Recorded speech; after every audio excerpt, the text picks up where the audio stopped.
Di depan orang-orang berjas rapi dan gaun mahal, suamiku tersenyum lalu berkata, "Maaf ya, dia cuma pembantu." Tak ada yang tahu, kalimat itu bukan hanya mempermalukanku, tapi juga menjadi awal runtuhnya harga dirinya sendiri. Jika kamu pernah diremehkan, direndahkan, atau dianggap tidak berarti oleh orang terdekatmu, kisah ini akan membuatmu terdiam hingga akhir. Jangan lupa subscribe channel ini, tekan like, share ke orang-orang terdekatmu, dan tuliskan ceritamu di kolom komentar. Karena mungkin kisahmu lebih kuat dari yang kamu kira. Namaku Aisyah, dan jika ada satu hal yang paling sering kulakukan dalam hidupku, itu adalah belajar diam. Diam bukan karena aku tak punya suara, melainkan karena terlalu sering suaraku tak dianggap penting.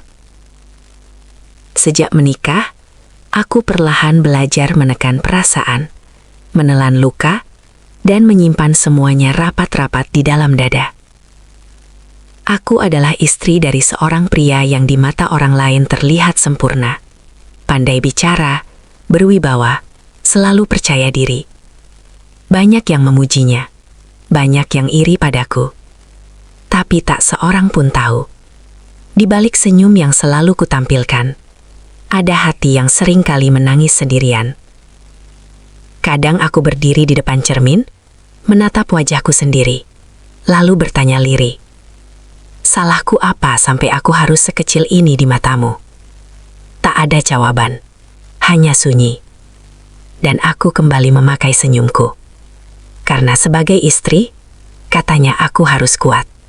Sebagai perempuan, katanya aku harus sabar. Sejak awal pernikahan, aku memang memilih hidup sederhana. Bukan karena aku tak mampu, tapi karena aku percaya bahwa kebahagiaan tidak selalu harus dipamerkan. Aku nyaman mengenakan pakaian yang biasa saja, berbicara seperlunya, dan lebih banyak mendengarkan. Namun rupanya, kesederhanaanku dianggap kelemahan. "Aisyah, kamu itu bisa nggak sih dandan lebih pantas?" Katanya suatu malam sambil menghela napas panjang. Aku menoleh pelan. "Pantas menurut siapa?" "Menurut orang-orang. Kamu ini istriku." Jawabnya datar, seolah aku adalah beban yang memalukan. Aku terdiam. Kata-kata itu seperti jarum kecil, tidak langsung membunuh, tapi menusuk pelan-pelan. Sejak saat itu, aku mulai sering merasa tidak cukup. Tidak cukup cantik, tidak cukup pintar, tidak cukup layak berdiri di sisinya. Padahal aku hanya ingin menjadi diriku sendiri. Kalimat-kalimat kecil itu terus menumpuk, berubah menjadi luka yang semakin dalam. "Kamu lihat tuh, istri si A elegan, istri si B pintar bicara. Lah kamu?" Aku hanya tersenyum tipis. Dalam hati aku berkata, "Aku tetap aku." Tapi setiap malam, saat ia tertidur pulas, aku memeluk lututku sendiri di sudut ranjang, menahan air mata agar tak jatuh bersuara. Aku takut jika menangis keras, aku dianggap lemah. Aku takut jika protes, aku dianggap durhaka. Aku belajar bertahan dengan caraku sendiri, dengan doa yang panjang dan kesabaran yang hampir habis. Aku berkata pada diriku sendiri, mungkin besok dia akan berubah. Mungkin besok dia akan melihatku. Tapi hari demi hari berlalu, dan aku tetap menjadi bayangan di hidupnya. Malam itu, segalanya terasa berbeda. Kami menghadiri sebuah acara besar di hotel mewah. Lampu kristal menggantung indah, memantulkan cahaya ke segala arah. Orang-orang berpakaian rapi, berbicara dengan suara rendah, namun penuh percaya diri. Aku mengenakan gaun hijau tua yang sederhana, tidak mencolok, tidak juga murahan. Sebelum masuk, suamiku menatapku dari ujung kepala sampai kaki. "Kenapa kamu pakai ini?" tanyanya. "Ada yang salah?" jawabku pelan. "Ya, kelihatan biasa saja." Aku menarik napas dalam-dalam. Biasa saja. Kata itu kembali menghantam. Tapi aku memilih diam. Aku tidak ingin merusak suasana. Aku berjalan di sampingnya, selangkah di belakang, seperti biasa. Di tengah acara, beberapa orang mendekat dan mengajak berbincang. Salah seorang dari mereka menatapku ramah. "Istri Anda?" tanyanya pada suamiku. Aku sempat berharap, sedikit saja. Aku berharap ia akan berkata, "Ya, ini istriku." Namun yang keluar justru kalimat yang membuat dunia seakan berhenti berputar. "Ah, dia? Maaf ya, gayanya memang agak norak. Dia cuma pembantu di rumah." Tawa kecil terdengar. Dadaku langsung terasa sesak. Aku berdiri mematung. Senyumku terkunci di wajah, sementara hatiku hancur berkeping-keping. Aku ingin berkata, "Aku istrimu." Aku ingin berteriak, "Aku manusia, bukan barang." Tapi yang keluar hanya keheningan. Dalam hati, aku berdoa lirih. "Ya Allah, jika Engkau melihat air mata yang kutahan malam ini, aku mohon, jangan biarkan kehinaanku sia-sia." Setelah kalimat itu meluncur dari bibirnya, aku seperti kehilangan pendengaran untuk beberapa detik. Suara musik, percakapan orang-orang, bahkan detak jantungku sendiri terasa jauh dan samar. Aku masih berdiri di sana, dengan senyum yang terpaksa menempel di wajah, sementara di dalam dadaku ada sesuatu yang runtuh perlahan. Beberapa pasang mata menatapku. Ada yang heran, ada yang kasihan, ada pula yang diam-diam menikmati pemandangan penghinaan itu. Seseorang berbisik cukup keras hingga aku mendengarnya. "Oh, pembantu toh." Aku ingin menunduk, tapi kakiku terasa kaku. Aku ingin pergi, tapi rasa malu menahanku. Dalam hati aku berbisik pada diriku sendiri. "Bertahanlah sedikit lagi, Aisyah. Jangan menangis di sini." Suamiku tampak santai, bahkan bangga. Ia tertawa kecil, menepuk bahu orang yang bertanya tadi. "Namanya juga saya orangnya terbuka," katanya ringan. Kalimat itu seperti pisau yang diputar perlahan di lukaku. "Terbuka," katanya. Padahal yang ia lakukan adalah membuka aib istrinya sendiri. Aku berdiri di sampingnya seperti benda pajangan. Ada, tapi tidak dianggap. Tanganku dingin, telapak tanganku basah oleh keringat. Aku mencoba mengatur napas. Aku takut jika satu tarikan napas saja terlalu dalam, air mataku akan jatuh tanpa izin. "Ya Allah," bisikku, "kuatkan aku malam ini." Aku melangkah sedikit menjauh, berdiri di dekat pilar besar di sudut ruangan. Dari sana aku bisa melihat semuanya tanpa harus menjadi pusat perhatian. Aku memperhatikan wajah-wajah orang yang tertawa tadi. Ada yang mulai canggung, ada yang pura-pura sibuk dengan minumannya. Aku sadar, bukan semua dari mereka yang jahat, tapi malam itu tak satu pun yang berdiri untukku. "Kasian ya," terdengar suara pelan dari dua wanita di belakangku. Aku tersenyum tipis. "Kasian," kata itu terdengar lebih menyakitkan daripada hinaan. Karena kasian berarti aku dianggap lemah, padahal aku hanya sedang menahan diri agar tidak hancur di tempat. Saat itulah, pintu utama aula terbuka perlahan. Suasana mendadak berubah. Musik dikecilkan, percakapan terhenti satu persatu. Seorang pria paruh baya masuk dengan langkah tenang namun berwibawa. Semua orang berdiri hampir bersamaan. Aku melihat bagaimana ekspresi wajah berubah. Dari santai menjadi penuh hormat. "Beliau datang," bisik seseorang. Aku mengangkat pandanganku, dan entah mengapa, tatapan kami bertemu. Sekilas saja, tapi ada sesuatu dalam sorot matanya, seolah ia mengenaliku. Jantungku berdegup lebih cepat, tanganku gemetar halus. Aku menarik nafas panjang, mencoba tetap tenang. Pria itu melangkah masuk lebih jauh ke dalam ruangan, menyapa beberapa orang penting. Lalu langkahnya terhenti. Matanya kembali tertuju padaku. Ia tersenyum hangat.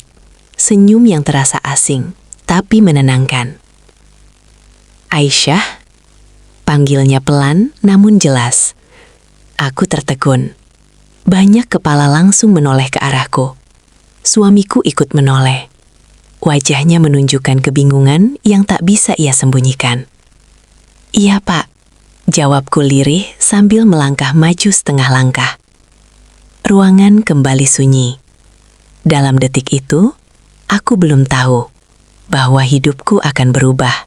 Tepat setelah ia membuka mulutnya lagi. Pria itu menatapku beberapa detik, lalu menoleh ke arah seluruh tamu undangan. Suaranya tenang, tapi setiap kata terdengar jelas, seolah ruangan sengaja dibuat sunyi untuk mendengarnya. Maaf jika saya mengganggu acara, katanya sopan. Tapi saya ingin menyapa seseorang yang sangat saya hormati. Aku bisa merasakan puluhan pasang mata kembali menatapku. Dadaku berdebar tak karuan. Suamiku berdiri kaku di sampingku, wajahnya semakin pucat. Ia berbisik cepat, nyaris berdesis. "Kamu kenal siapa dia?" Aku menggeleng pelan. Bukan karena aku tidak tahu, tapi karena aku tidak ingin menjelaskan di saat seperti ini. Pria itu melangkah satu langkah lebih dekat, lalu berkata dengan suara mantap. Ibu Aisyah adalah pemilik hotel ini. Bukan hanya gedungnya, tapi juga salah satu investor utama acara malam ini. Kata-kata itu meluncur seperti petir di ruangan tertutup. Beberapa orang terbelalak. Ada yang refleks menutup mulutnya sendiri. Gelas di tangan seseorang hampir jatuh ke lantai. Apa maksud Anda?" Suara suamiku terdengar gemetar, jauh berbeda dari nada sombongnya tadi. Aku bisa melihat bagaimana kepercayaan dirinya runtuh sedikit demi sedikit. Aku melangkah maju, kali ini dengan kepala tegak. Tanganku masih gemetar, tapi aku memaksa suaraku tetap stabil. "Benar," kataku pelan. "Hotel ini amanah dari Allah. Aku hanya menjalankannya." Suasana berubah total. Orang-orang yang tadi menertawakan, kini saling berpandangan canggung. Beberapa yang sempat berbisik, kini menunduk. Aku melihat dua wanita yang tadi berkata kasihan, kini tak berani menatap mataku. Dan suamiku, ia menatapku seperti melihat orang asing.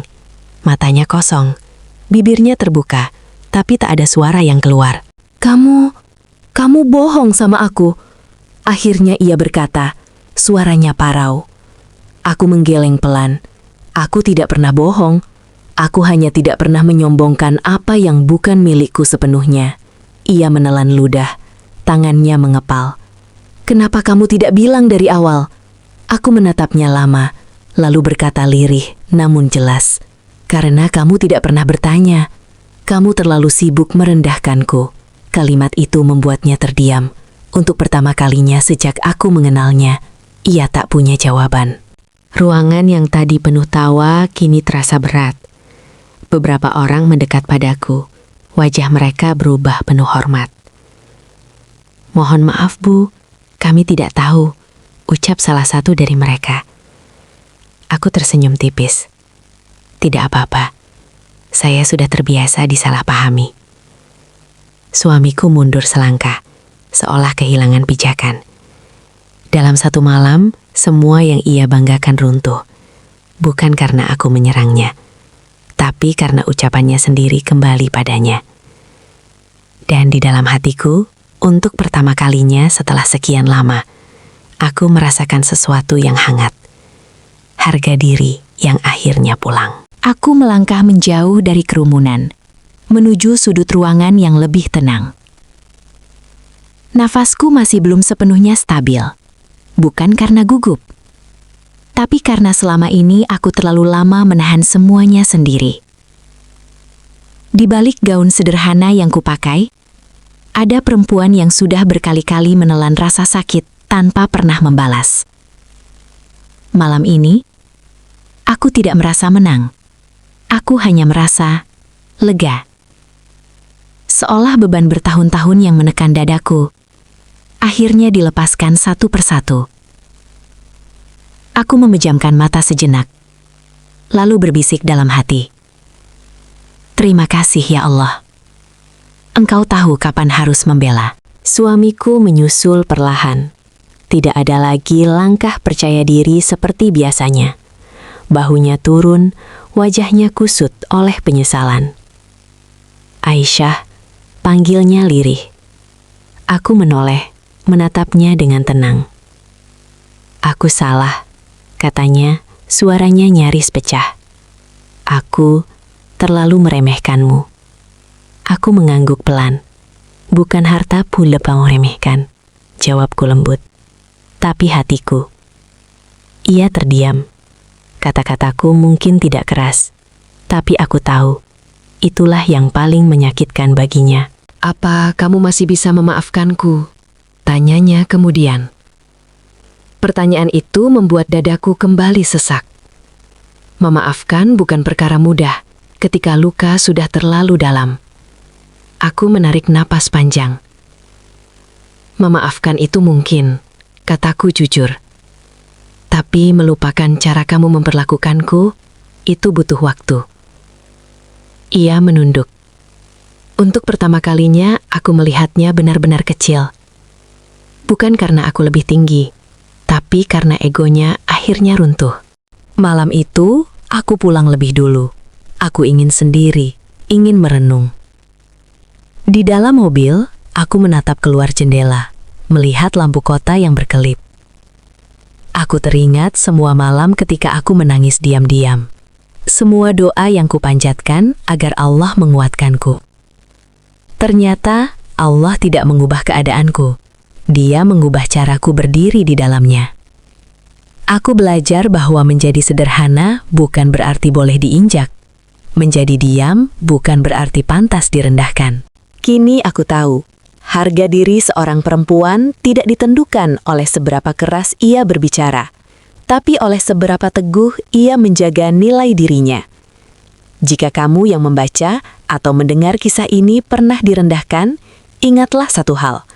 Allah tidak pernah lalai melihat air mata yang kamu sembunyikan. Diamlah jika itu membuatmu kuat. Bersabarlah jika itu mendekatkanmu padanya. Karena pada waktunya, kebenaran akan berdiri sendiri, tanpa perlu kita berteriak.